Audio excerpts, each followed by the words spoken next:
Assalamualaikum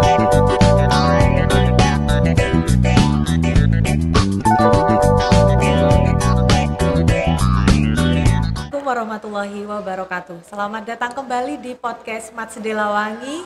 Hari ini edisi hari Sabtu 15 Desember 2024. Kembali bersama saya Umi Nurul Imamah. Dan pada podcast kali ini kita didampingi oleh seorang yang sangat menginspirasi, yaitu Mr. Ali Mahrus.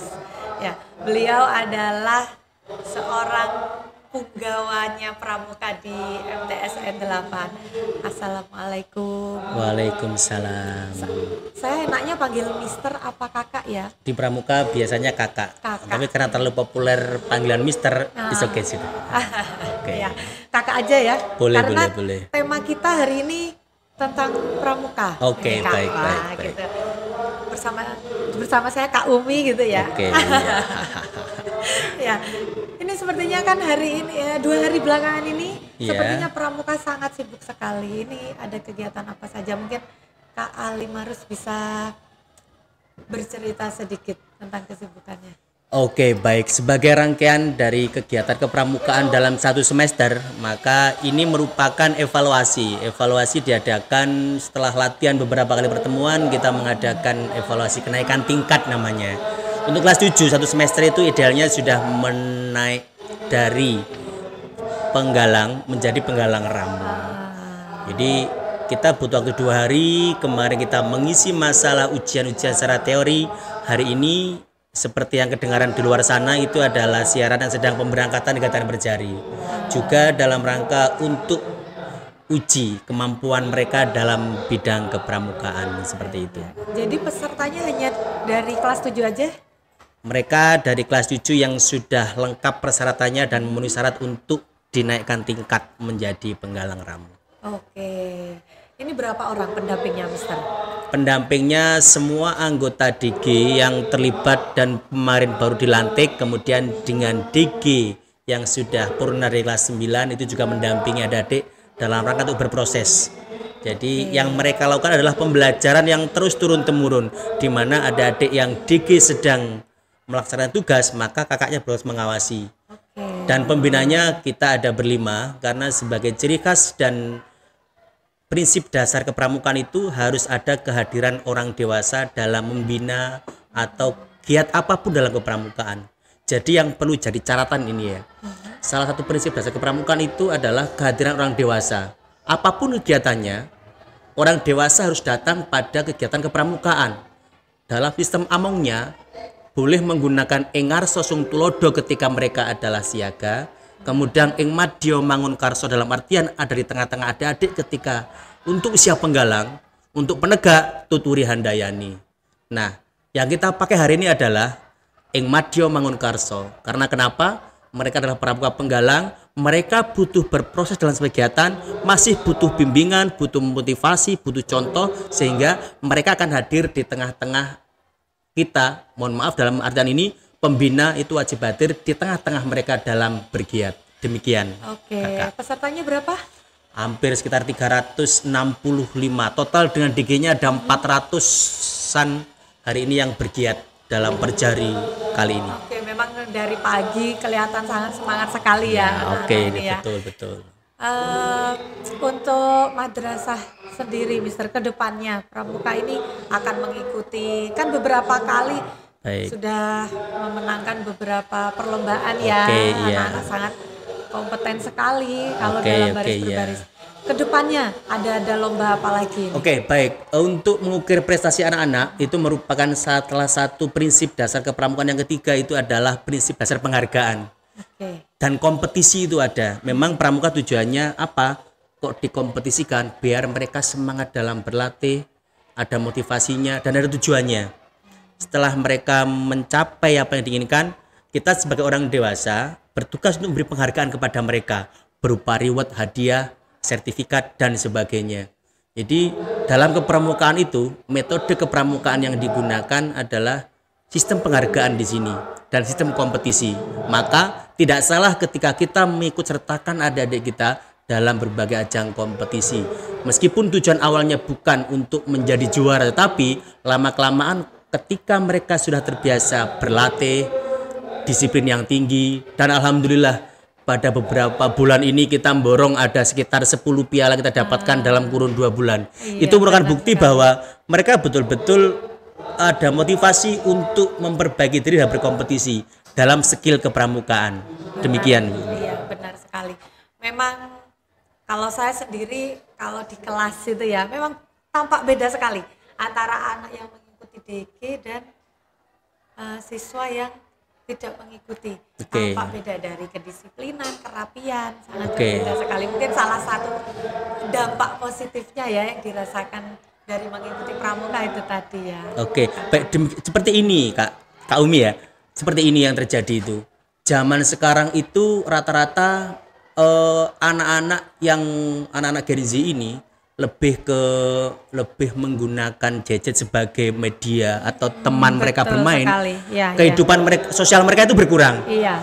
Jadi kalau zaman dulu banyak orang tua yang melarang zaman kita ya, ayo pulang waktunya, jangan banyak keluar. Sekarang kebalikan. Kalau orang tua keluar, orang tua sekarang itu malah berpikir bahwa bagaimana anak kita biar bersosialisasi keluar dengan teman-temannya.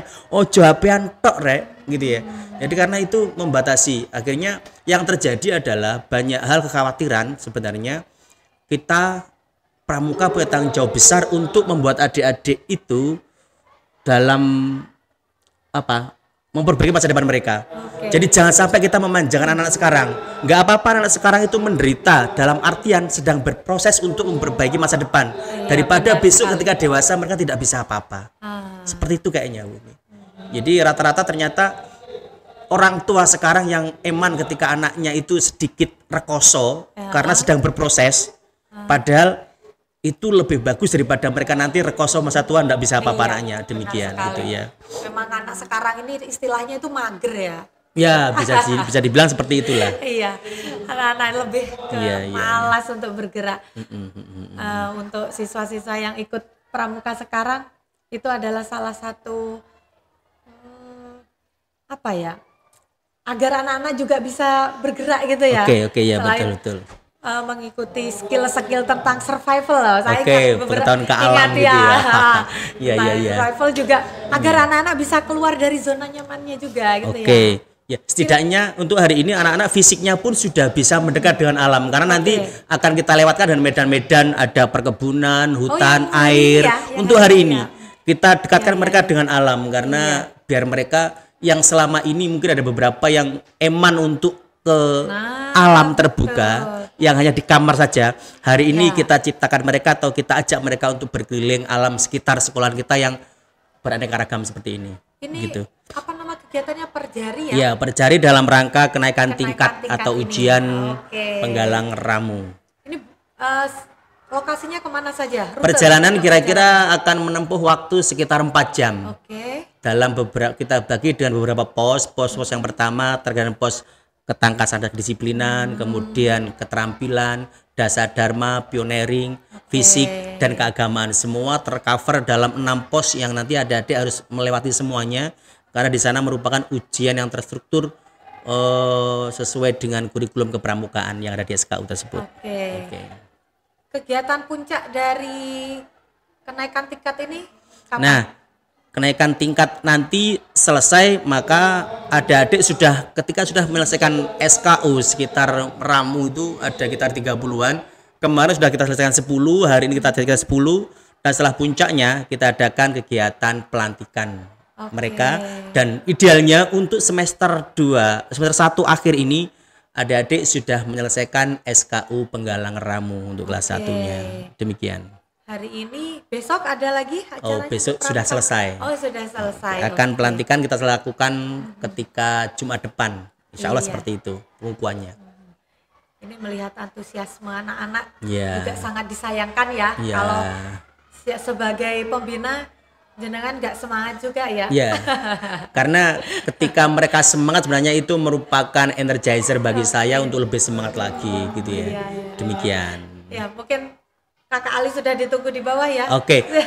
Saya punya pesan. Jadi kami pembina itu sebenarnya diminta untuk mendidik anak-anak menghadapi zaman yang tidak waras. Kita harus mereka tantangannya seperti itu, tantangan berat seperti itu, sehingga pramuka wajib atau tidak wajib, saya kasih lulusan. Memang pramuka itu bukan ekstra yang wajib.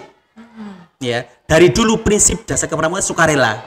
Jadi prinsip dasar ikut pramuka adalah sukarela. Saya sangat tidak sepakat ketika ikut pramuka itu dipaksa. Jadi harus dengan sukarela.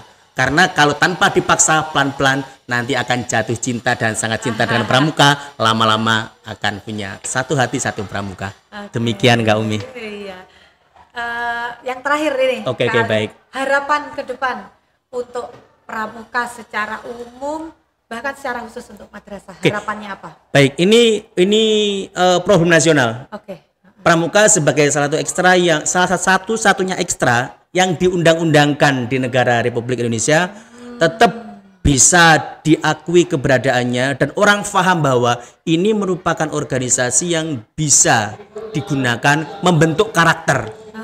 Ya, sebuah karakter yang digaungkan sekarang, P5 itu adalah pencetusnya dari kepramukaan. Mungkin saya bercerita dikit. Kalau suatu hari senior saya itu ngobrol dengan orang tokoh nasional dua di bawah pohon mojo. Iya. Di bawah pohon mojo itu ada percakapan dua orang. Mereka ngobrol tentang kepramukaan, menanyakan apa prinsip yang ada pada dasar dharma. Itu ada 23 nilai yang terkandung di dalamnya dalam dasar dharma. Kemudian setelah mereka ngobrol, selang beberapa waktu kemudian tokoh itu mencetuskan P5 karakter kepramukaan dan ternyata itu bersumber dari pramuka. Ini memang baru. Tidak semua orang dengar itu, tapi faktanya dari senior kami yang bilang bahwa sumber dari P5 karakter profil pelajar Pancasila itu hasil diskusi dengan senior kami di kepramukaan yang diambil dari dasar dharma pramuka. Seperti itu. Ya. Semoga kan sebentar kan ini menterinya sudah ganti. Semoga masih tetap diwajibkan ya di sekolah. Bukan diwajibkan. Tetap dari dulu pramuka itu tidak pernah diwajibkan pada dasarnya. Ini pemahaman hasil seperti ini. Mungkin saya perlu beritahu ulang. Pemahaman kita sebagai orang awam, wah pramuka ini wajib di sekolah, wajib diikuti kan. Nah, ini yang perlu saya tegaskan lagi bahwa yang diwajibkan itu adalah ekstra wajib pramukaan, sehingga pada keputusan Menteri tahun 2014 ya. Itu bagaimana pramuka dijadikan ekstra wajib kepramukaan, EWPK namanya. Ya. Padahal dari dulu nggak wajib, sehingga ada di sekolahan. Maka kalau kami orang pramuka, jangan, tetap tidak diwajibkan, tetapi harus ada di sekolahan. Harus ada di sekolahan, tetapi semua gugus depan wajib menyediakan kepramukaan. Tapi ketika ikut harus dengan sukarela itu prinsip dasar kepramukaannya. Tetap sukarela. Terima kasih Kakak Baik, Ali. Kakak. Kapan-kapan kita ngobrol lagi. Ke belakang ngobrol lagi. Wah, saya kalau ngobrol tentang pramuka kayaknya akan sehari semalam nggak habis-habis Kak. Tapi harus saya batasi karena saya kayaknya ada kegiatan yang menunggu kami. Terima kasih Mr. Ali. Baik. Kakak Ali. Iya, Kak Umi. Ya, kapan-kapan kita ngobrol-ngobrol lagi di sini ya. Cukup sekian obrolan kita dengan Kakak Ali Marus tentang kegiatan kepramukaan pada hari ini. Sahabat Mas Delawangi, kita akhiri dulu pertemuan kita. Wassalamualaikum warahmatullahi wabarakatuh.